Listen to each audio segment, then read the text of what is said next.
Hello, Charles Fockaert on January 23rd, 2018. I welcome all of you. Thank you for watching, subscribing, sharing these videos, and supporting this channel. This video is on my take after 5 years of living and working in South Korea. This is my take on what's going on there between North Korea and South Korea and the involvement of the United States. Hang on, I got a call. Okay, now I've done at least 3 other videos on North Korea. North Korea and South Korea and the United States. And you might want to go listen to those first to get my point of view as a foundation for this video. And what makes me do this video now is I ran across this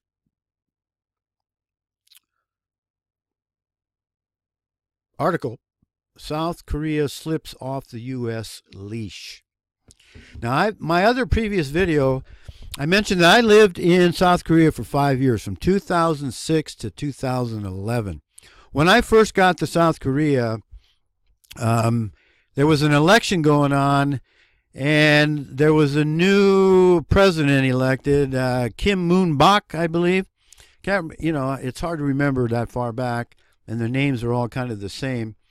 But I got to talk with a lot of the Koreans, the South Koreans, the educated South Koreans who spoke English. So I've talked to them and I asked them a lot of questions, and what I came away from South Korea after 5 years of working and living and intermingling with the South Koreans, the educated South Koreans, is this. Number one, they don't like the United States being there. United States occupies South Korea. Number two, they have no problem with reunification with North Korea. Many of the South Koreans have family and members of their family and relatives in North Korea.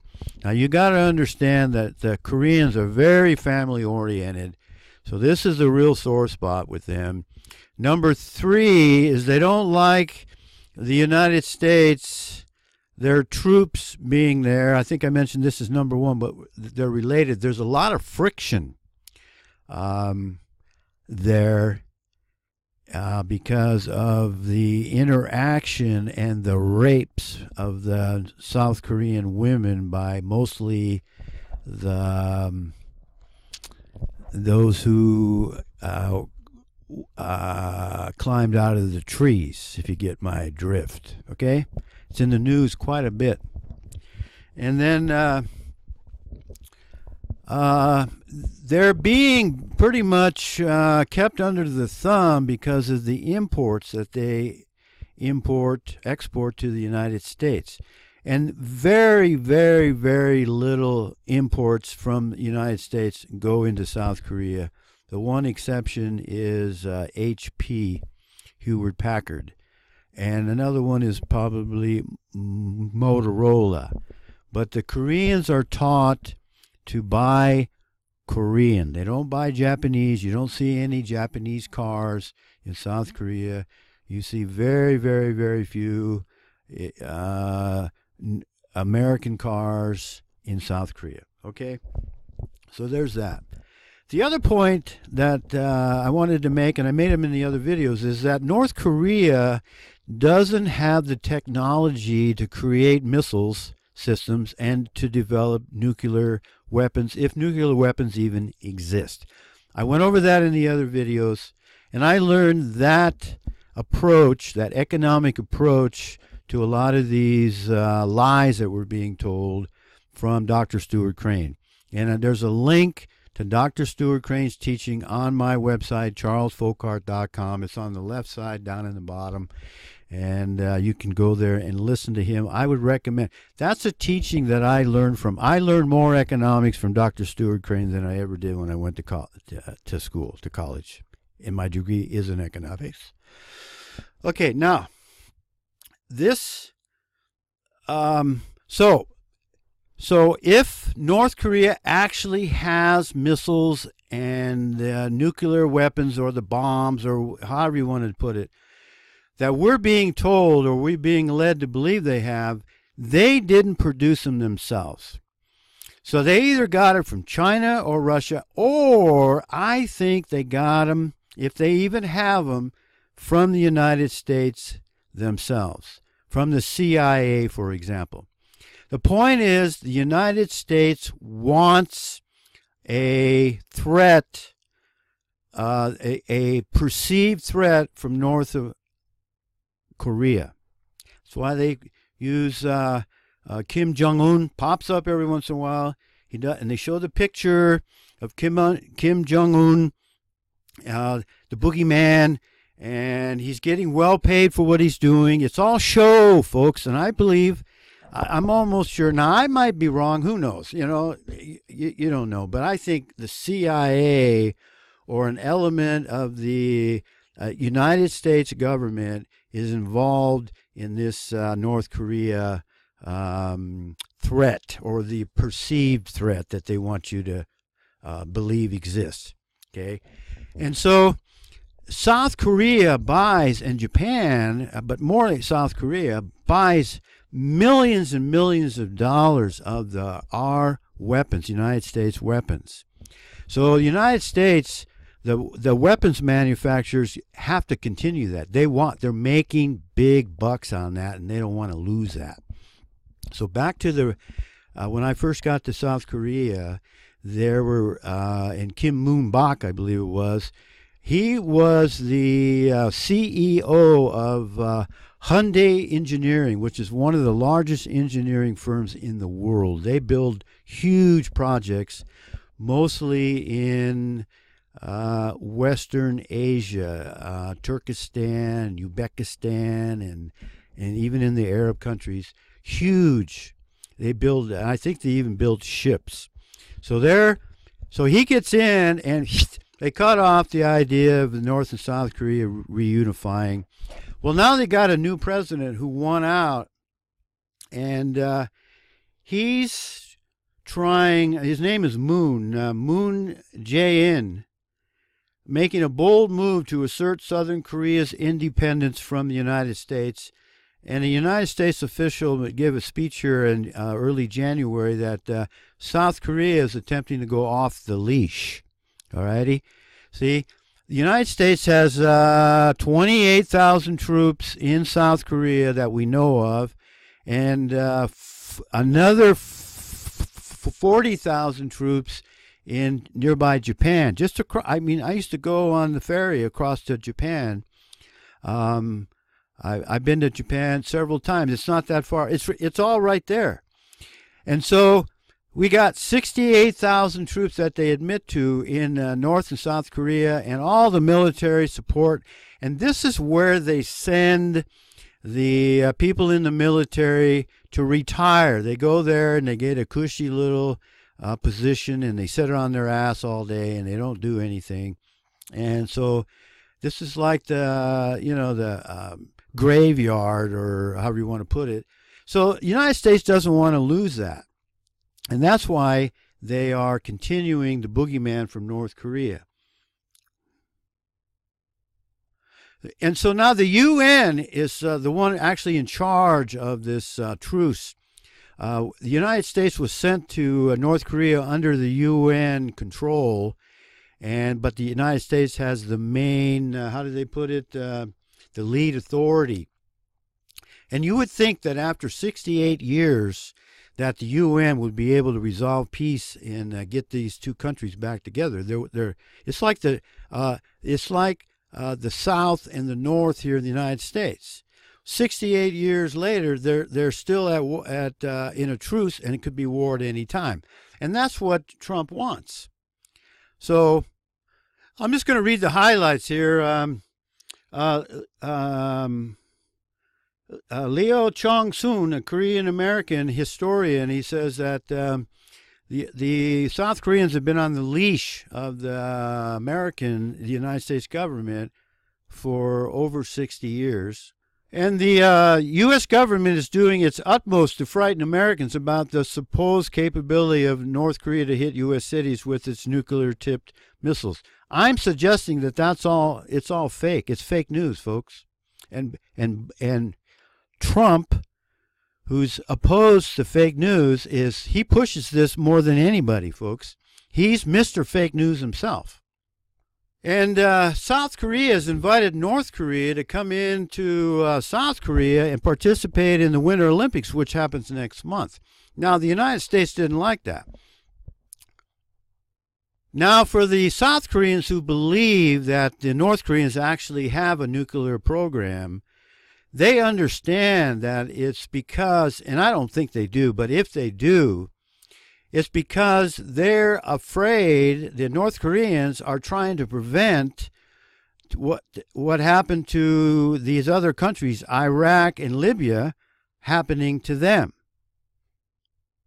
Now, here again, many have relatives who live in the North and also remember the ruthlessness of the Americans' military in the 50s.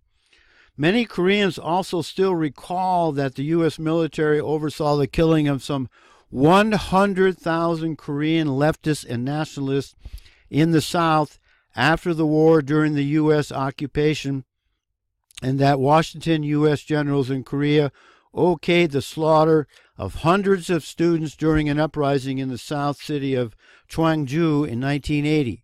And there's a lot of South Koreans, even Koreans that live here in the United States, that are upset with Trump trying to cause a problem with all his tweets and calling him Mr. Rocket Man and all that stuff. See, and I'm going to talk about Trump's